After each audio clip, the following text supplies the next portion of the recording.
CAAPs is a brilliant initiative by the African Continental Free Trade Area. It is one of the most important avenues that will bring Africa to work together. For a very long time, Africa has been competing against each other. It shouldn't happen. Africa must think of complementing each other's achievements, each other's development, as opposed to competition. CAAPs is bringing to make Africa believe in each other to work together, have integrated business models through agriculture. And I'm very certain that the first pilot model that Zambia and Zimbabwe are undertaking right now will kill the narrative of competition and bring in the aspect of complementing each other. I'm very certain that Zambia is very much committed to seeing that this begins to be a reality of Africa beginning to become food sustainable, self-sustainable, and not only food self-sustainable, but also beginning to be a food basket, not only for the region, but for the rest of the world. And CAAPs is a very good avenue which the rest of Africa should take advantage of. But it should be segmented in certain agro-products that should be done. Because not the entire Africa can do the same products. We should look at the soil compositions, the strength of agriculture production for different regions, and invest in those different products. Like Zambia is very strong in maize and soybeans, and we should strengthen our focus also in wheat. There are others that are strong in rice, and others we focus on them. But most importantly, we should invest heavily in agro-processing. My government, led by His Excellency our President Hakainde Hichilema, is focusing on heavy investment in agro-processing, which is value addition in essence.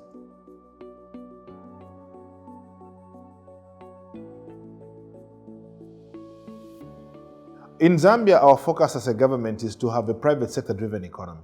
We have learned our lessons in the past, not only in our country and other places where we've seen if governments fully get involved, politics get involved in how businesses are run, they will forget the objective of a business and think of appeasing the electorates, which in turn drowns the business.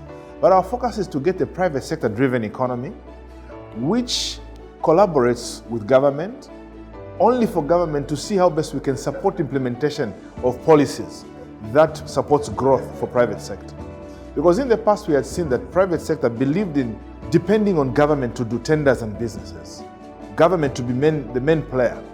But this narrative is changing in my country, and we have seen it is working very well. In a space of 1 year, it has helped us to put the private sector at the center of business, which is helping to stabilize our economy, control our inflation of fundamentals in economics.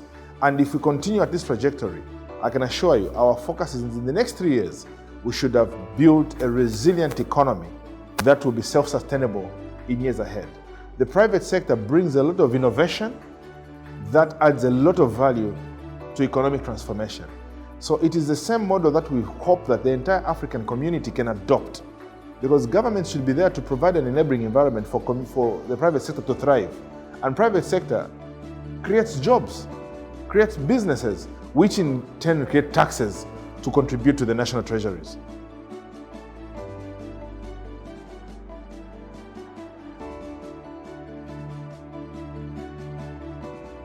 Agro-Parks, I'm very certain that they will succeed, but they cannot succeed at the expense of investment in science and technology. The world is evolving.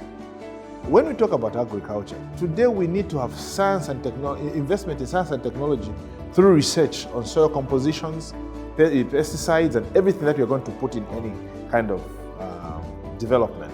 In my country, there's an area we call Mpongo Development Area. Its kind of soil is so rich that you can develop certain set of products that cannot be grown in any parts of the world. So we are investing heavily, and we should invest heavily in research on finding which type of soil composition can grow maize, can grow mangoes, among many other things. It's not just about having a fertilizer. It's about a certain kind of fertilizer which can be used on a certain product. And that's the investment we want to do. So in agroeconomy, we want to invest heavily because we just can't be growing because we've got land and we've got fertilizers. Investment and research in particular crops in certain kind of soil compositions is very important. It is for this reason that my government has now taken this year's budget deliberately to get farming extension officers, qualified farming extension officers, to be interacting with small-scale farmers as well as middle and large-scale farmers on advice in agriculture production and agro-processing.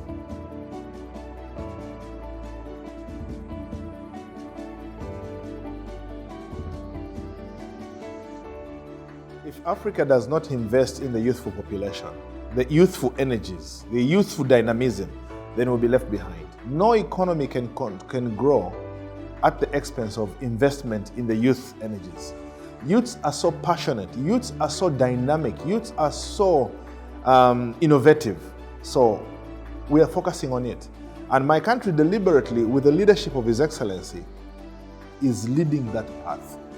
We have done this in cabinet, the appointment of ministers with very key positions. The youths are there, representing the youth leadership. And obviously, we need to integrate with the experienced and old politicians and scientists, because there should be skill of transfer from the old generation, which is well experienced, into the youths. In the past, we used to call youth future leaders, but the time to lead is now. And there should be that transfer of skill. And this is what Zambia is doing. His Excellency is leading a government that is so much collaborating with the youths. And it is the same way we are going to do, not only with political will and political governance, also in science and technology, in research, in culture, in investment in many other things. We want to create many portals where youths can be entrepreneurs themselves. We should start it from an early age. That is the reason why our government has given a directive to the Ministry of Education to bring entrepreneurship as a course subject from an early age. It shouldn't just happen at university when you're studying economics or business courses. It should start from an early age. So without investing in youthful energies and tapping in them, we'll be a behind continent. And Africa now, I think, has refused to do that. And Zambia is a part of that society which is refusing to be behind. And being behind is not getting the youths on board. We are getting the youths to manage the affairs of our country in any sector.